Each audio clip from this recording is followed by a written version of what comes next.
Hello, welcome back to Lunchtime BABLing. My name is Shea Brown. I'm the CEO of BABL AI, a company that audits algorithms for bias, ethical risk, and effective governance. I'm joined once again by the crew, Jeffery, Recker, and Bryan. Guys, thanks for showing up again. I liked it last time so much that there had three of us that I was like, we got to do it again. And yeah, we just good vibes. So let's figure out what we want to talk about. I think that the future of work is one thing that we get asked about a lot. I know everybody asked me about what's going to happen to jobs, what's going to happen to my job, whoever it is that I'm talking to, what's going to happen to jobs in general in the context of AI.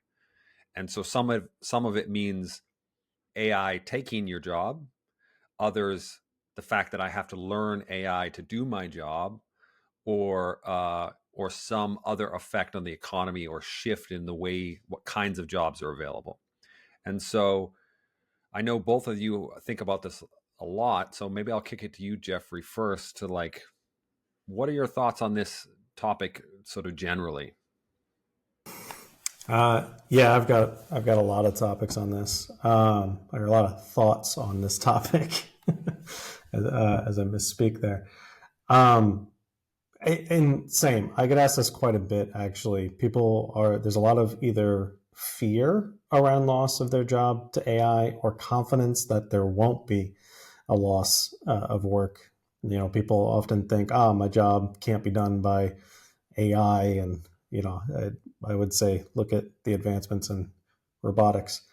Um, but then also on the other side of the spectrum is the fear of AI is just going to replace our entire industry, and that's likely going to happen to certain industries, or at least an overwhelming majority of work will be replaced. And I think organizations are definitely trying to figure out how to do so, right? Whether it's productivity, whether it's just cost associated with large labor expenses, whatever it is, or just the nature of innovation or adjusting to market trends and competition and stuff like that. But in general, I don't think there's going to be a mass displacement of people.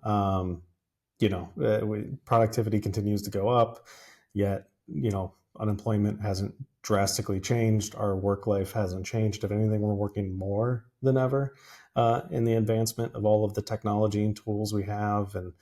Um, and well, I should say, as Americans, I don't want to speak globally, but I think as Americans, we work a ton, and I think that's going to continue.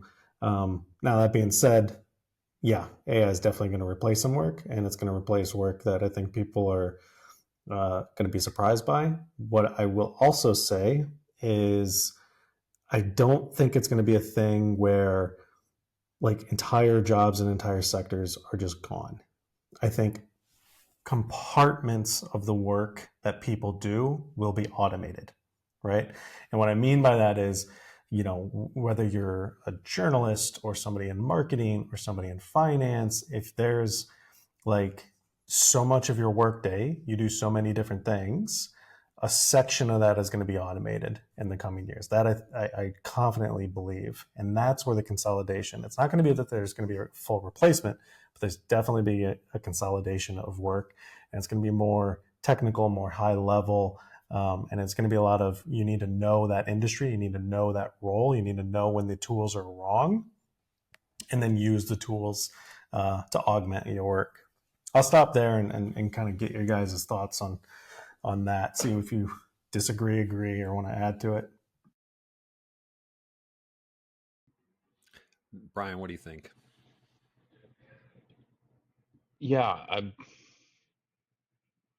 I think there's just a tremendous amount of change that everyone should be accepting of. I think that's maybe the right way to say it. Clearly, AI is incredibly disruptive technology, and we've all heard, read, some of the job reports and different things that come out. So it's going to displace 80 something million jobs, create 100 million new jobs. And like, I think that's all a very positive thing.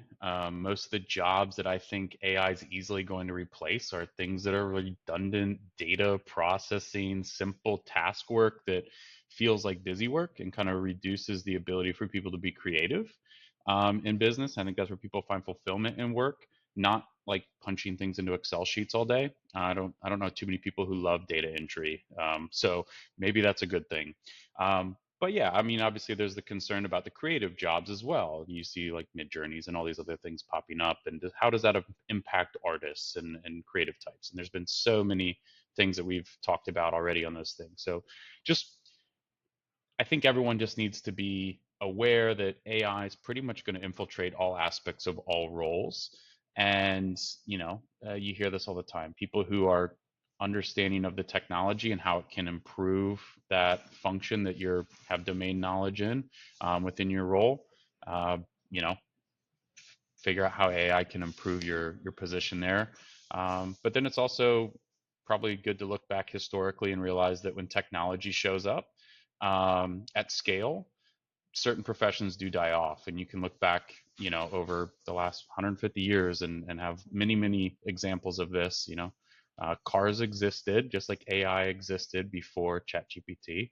Cars existed before the assembly line, but once the assembly line came on, when ChatGPT came on, it became available to the public, and all of a sudden industry started to fall off of like people who made horseshoes all of a sudden no longer had the business. So we see that time and time again, different industries, and it's just the way of the world. So we're facing our generation's version of some other very disruptive technology, and we have to be creative enough to, as an entire workforce, to tackle that and do that in a way that doesn't, put $80 million people out of a job, before we can get the other 100 million or so people trained up. So there's a little bit of a balancing act, in my opinion. But changes, just plan for it.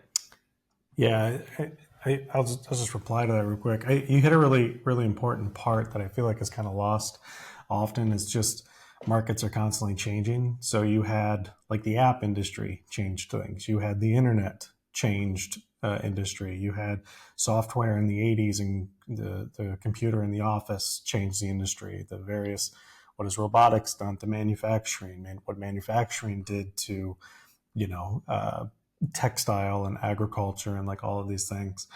What I think is a really important lesson to be had is, it's two pieces. One, it's the speed and the scale at which AI can replace things that is unprecedented and not like something we've seen before. But that being said, what I tell people all the time is, and I've talked about this before on this podcast, is just learn the AI skills in your industry. Like, learn the skills that are needed, whether it's the tools or the actual skills associated with those tools. That's what you should be, learning today to give yourself an advantage tomorrow. And speaking of that, it's probably a good segue into like what does tomorrow look like, right? For me, I think there's two questions that people have, right, in terms of AI. Outside of this, is my job going to be gone? One question is going to be, what is the existing jobs going to need in terms of upskilling? So how is the jobs that exist today going to change, and what skills are you going to need to address that? And then the other piece of this is, what are just new jobs that didn't exist before as a byproduct of all of these AI tools coming in? Those are the two questions that I think would be the most pressing. Shea, maybe I'll bounce it back to you. What are your thoughts on like upskilling in the market?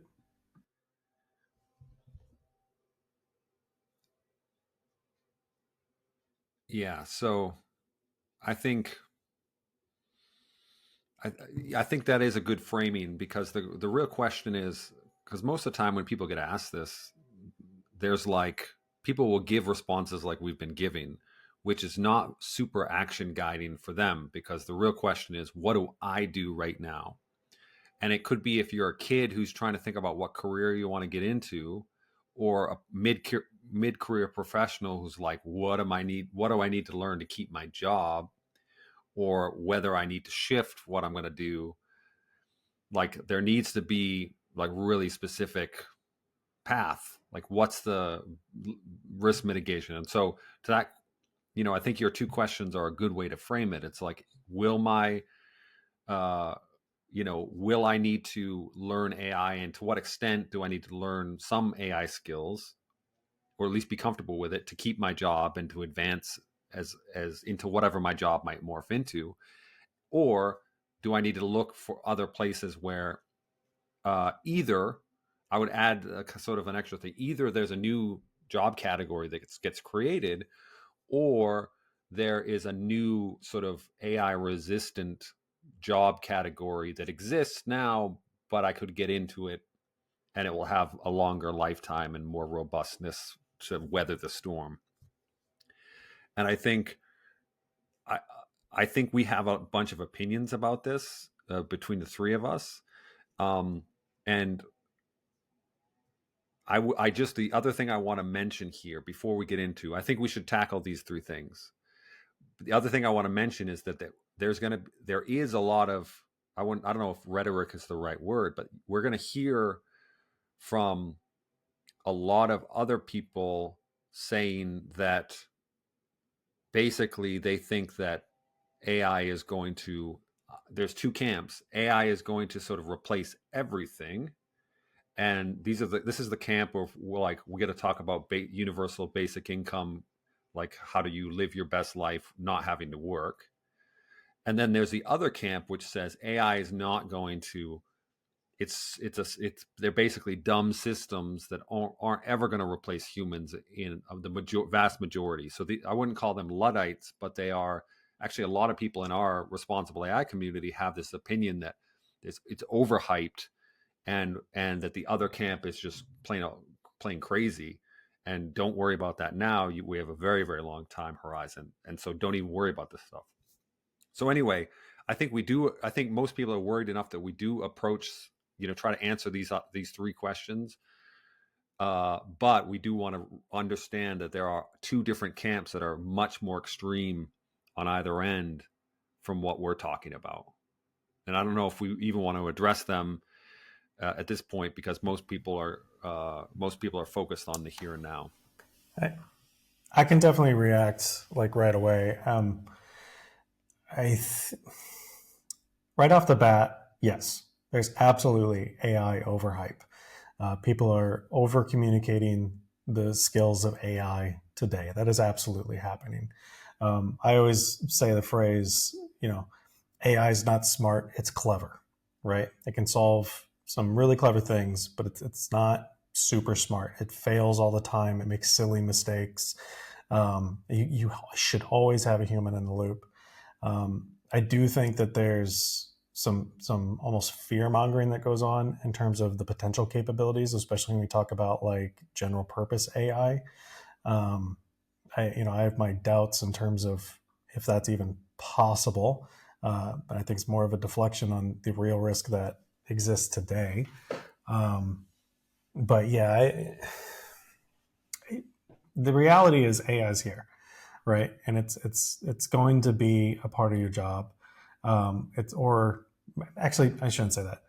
To your other point, this idea of like universal basic income and the entire market coming through and being replaced. I don't think that there's a world where that exists. I just don't. I think there's a world where universal basic income exists. I think there's a world where we become so productive, where so much of machines and AI replace the work that we do. And I think as a civilization, we should be working towards that. But I think it also goes against the human condition. That is, we want work. Work gives you meaning. It gives you purpose. It gives you a reason to go towards tomorrow. So, even if AI can come in and do all of this sweeping stuff and replace all of these things, people are still going to want to work. And we already seen it in the market. To Bryan's point about Midjourney, for instance, coming in and helping these with like graphic design and art. Art is a great example. You're already starting to see in the market where people are demanding art that wasn't produced by AI. And I feel like that's never going to go away. Just like people are still listening to vinyl records, right? There's a choice, a personal preference.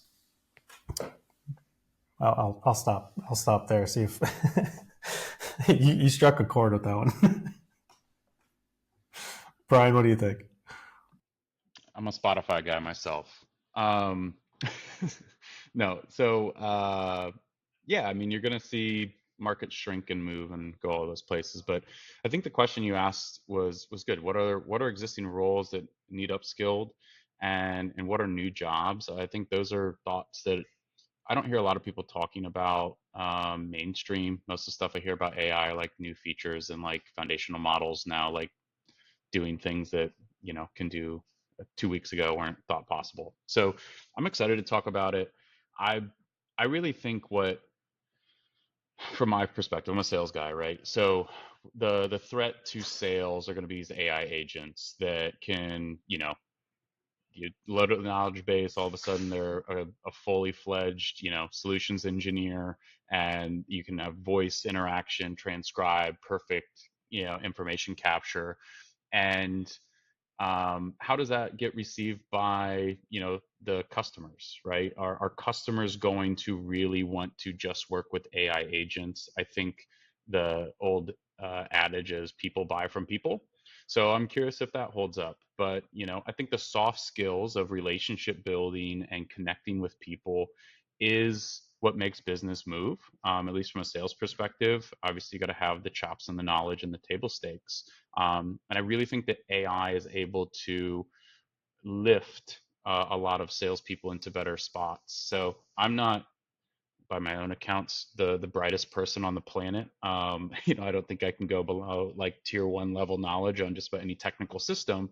But yeah, if I have an opportunity to work with an AI agent who is assisting me, and I can ask it questions, or it can be part of a call to answer a technical question because it just has the entirety of the internet to pull that information in on me, and I can trust that the information is right. That's a win for me as a salesperson, because now I can have more effective conversations. I don't need to have 2, 3, and 4 follow-ups and capture all that information. So I see the positive from a sales end, and at the same time realize that potentially the AI agents, if customers get used to that interaction, I'm no longer needed in that sense. I don't think that's happening anytime soon. IVRs, for instance, with phone systems, people have been interacting with those for a long time, and everyone has their own opinions on how fun it is to interact with an IVR or a chat-based agent online. And people just want to talk to people sometimes. So there's always going to be that push-pull of, yes, it's capable. Does the market accept it? So that's my point of view on that. And so when I think of upskilling, I need to learn how to interact with AI. I need to understand how to trust it. I need to understand how that improves my role, because other salespeople are the people I'm really competing with. I'm not competing with the AI specifically, it's other people using it. So, that's my unique lens from the sales side of the house. So I'm curious. So one thing that I'm thinking about, so now we're talking about that first category of like salespeople existed, and what are the skills they need to learn, to what upskilling do they need to like compete. So Can I add a layer to that? Yeah, please.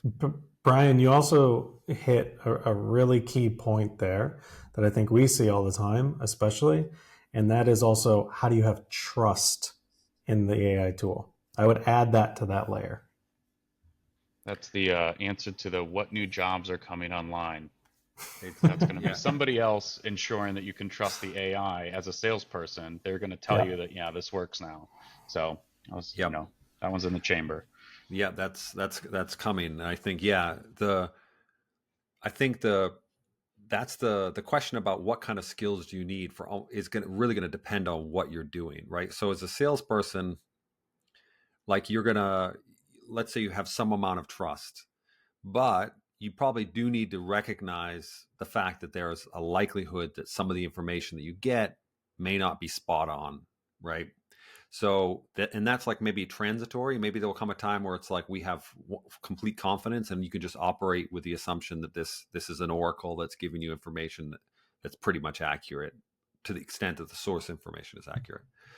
But for now, there's this idea that we haven't escaped yet, that these things are going to quote unquote hallucinate or misinformation, like not misinformation, but miss some important information, and not give you the complete picture. And so, to the extent that this goes for lawyers, this goes for people, doctors that might be using it, anytime that the augmentation of your role by AI is that it's a filter to source information, which is like a vast majority of these things.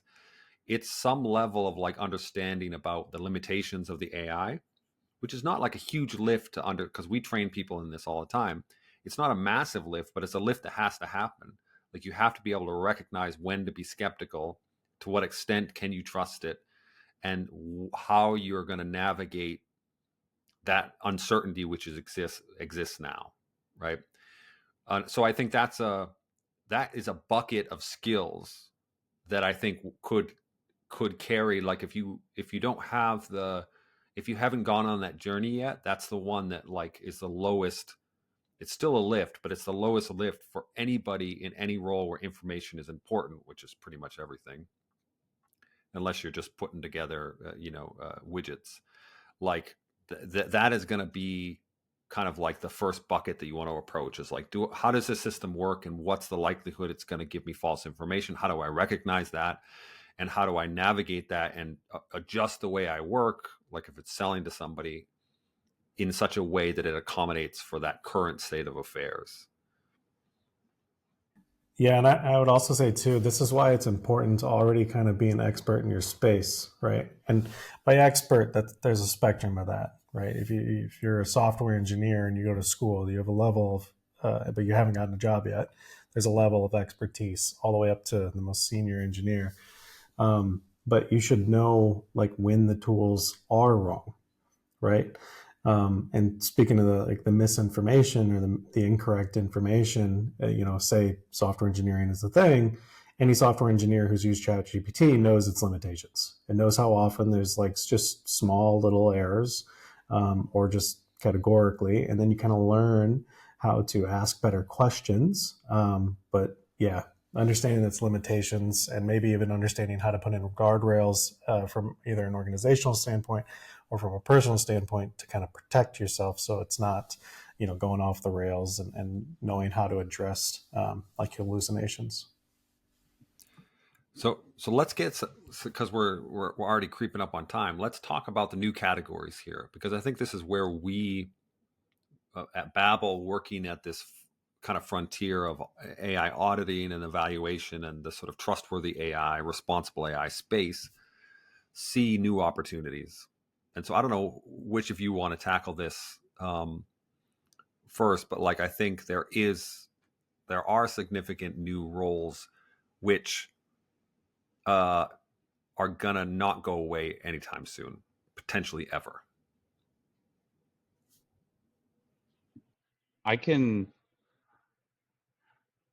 take a little stab. I'll roll with the sales lens.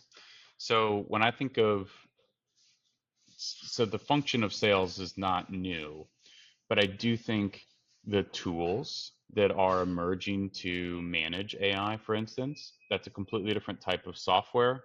So that can become an entirely new sales role. I think about what we do, the AI ethics new role. That's something that I had not heard of until joining BABL. It was a completely new concept to me, and I think that's probably very foreign to most people. Um, so there's new roles, there's an expansion of roles, new products that'll be sold.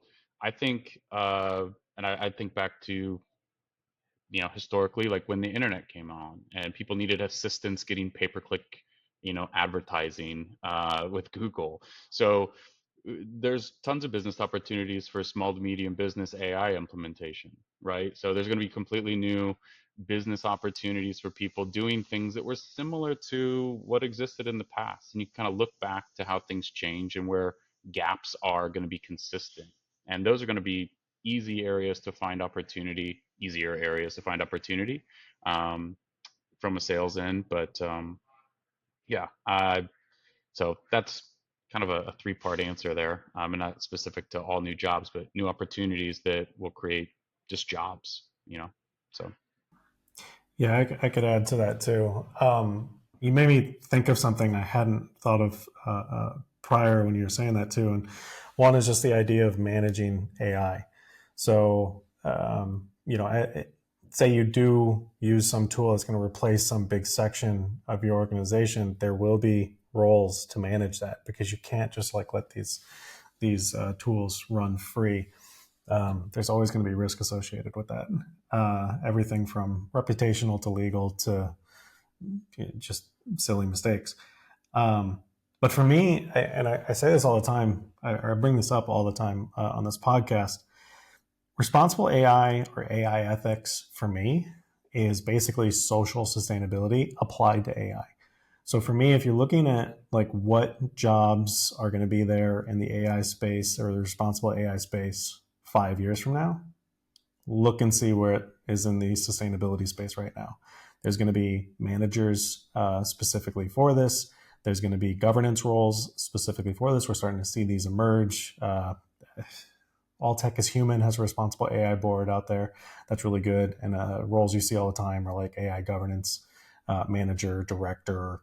You're going to see, AI compliance officers are now a thing. Responsible AI implementation. So for me, if you're looking for a signal, it's what has happened in sustainability in the last 10 years, especially as we have these new laws coming into place. Again, for me, it's going to mirror sustainability reporting laws in terms of like what type of roles are out there. Obviously, there's going to be more, especially because of the technical requirements that are around AI. But also with that, there's going to be a spectrum in terms of like what you're going to need to know from a technical to a soft skill perspective.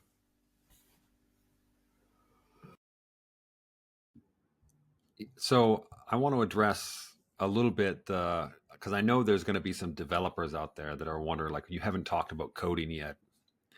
And I think because there's a lot of talk. I mean, I think it was the NVIDIA, whatever, the CEO talking about coders aren't going to be needed, and there was a little bit of sort of hype around that and all of this. And I think it the same things that we've been saying apply. It's like you are not going to not need coders anymore just because you can query a large language model and will give you code, right? You still need to be in a subject. We need those subject matter experts to understand how to do these roles so that they can utilize AI in a way that works, right? Now, there is a potential for like no code kind of revolution to like fully get amped up by AI to the point where people can produce a lot without code. No doubt that will come, that will happen. It's already starting to happen. However, back to Jeffrey's point, I think that the people who manage AI and manage the risks of AI they're not going away. In fact, the more we hype everything up, we interconnect everything, smart cities, autonomous vehicles, AI doing everything, we're going to need more people to manage those risks, to protect society. That's actually kind of one of the things that BABL is predicated on in terms of hypothesis. That's one of our visions of the future that we are expecting, and and our goal is to prioritize human flourishing in that future. And so I don't think those are going away. And people who can understand AI and understand the risks and the connections of those risks, there's going to be many types of roles that are working in conjunction to manage those AI systems that are doing things for humanity. And if I were advising someone who are starting out, even though it's totally biased, of course, we own a company that's in this space, so we're very biased and focused on it. However, I genuinely believe that this is the wave of the future set of skills, because when all else falls away, and it's AI is doing more and more things. The job that is not going away are the humans that are ultimately shepherding that AI to protect humanity and to allow it to function the way it's supposed to function. So that's why I think we believe so. That's why we've developed education in this space. That's why we're doing research in this space. Yeah, I'll also add to that real quick too. The reason I don't, on top of what everything you said, one of the reasons I don't see like software engineers going away any day soon, or any type of developer, or whatever type of creative role goes away, is two things. One, AI loves its feedback loops. It loves to just, as new information comes in, it floods the market, and then it, gets back into the tool, and it kind of confirmation bias there almost, right? But then also, where engineers are also really, really, really valuable, where developers are really valuable, is in solving new problems, right? And new problems are never going to go away. So, and humans are really good at just, solving a puzzle. Also, I want to bring up another industry I think is very ripe in terms of opportunity cost and new jobs. And that is just in risk management and compliance in general. Bryan, you've been speaking quite a bit on this recently. I'll kind of throw it to you, but kind of just want to know your thoughts on that. Well, I don't pretend to know all the things in the risk space, but um, I do see, to share your point, managing AI, and specifically what we do with auditing and providing assurance to algorithms. That function is kind of this kind of line in the sand of protecting the AI from impacts on people. So that's goes back to what we said at the beginning, the fear of AI. So I feel like that's going to be this opportunity for risk professionals to elevate in terms of their visibility and importance and impact that they can create for people. And as long as people are prioritizing people, I think that will be a huge, function. And everything that an auditor may need to think about in terms of assuring, and de-risking AI systems and the impacts to folks, I think those skills really can extrapolate into the risk professions. And it's not just like a compliance person. It's, a cybersecurity, a legal, all those things. They need to think about the broader picture. So, yeah, it's, 35 minutes is not nearly enough time to go into all the little nuances of it, but I think it's a good introduction. I'm just thinking about what we aren't talking about on this, and that's, we're talking about more sophisticated roles within industry, and these higher paying jobs, and that's what everyone always wants to focus on. But maybe a follow-up would be impacts to maybe more minimum wage and lower income roles. And that's by and large what the majority of, at least, people are employed, and servicing those roles. And we haven't really talked too much about that, but I don't want to introduce a new one. But just thinking about where gaps are and where people don't think AI could impact or improve or displace. So maybe there's a second follow-up to that with these less technical, elevated senior roles, and maybe more just general workforce. So just thinking about that. Yeah, I think that's a good preview then for the next episode. I think it's it's not talked about as much because the knowledge industry is the one that does appear to be impacted the most. But what about everybody else? And is there what should they be thinking about? So I think we should wrap it up there. If you are listening to this on a podcast, thank you so much for listening. We appreciate it. If you are watching us on YouTube, please like and subscribe. That helps us out a lot. And we're going to catch you next time on Lunchtime Babbling.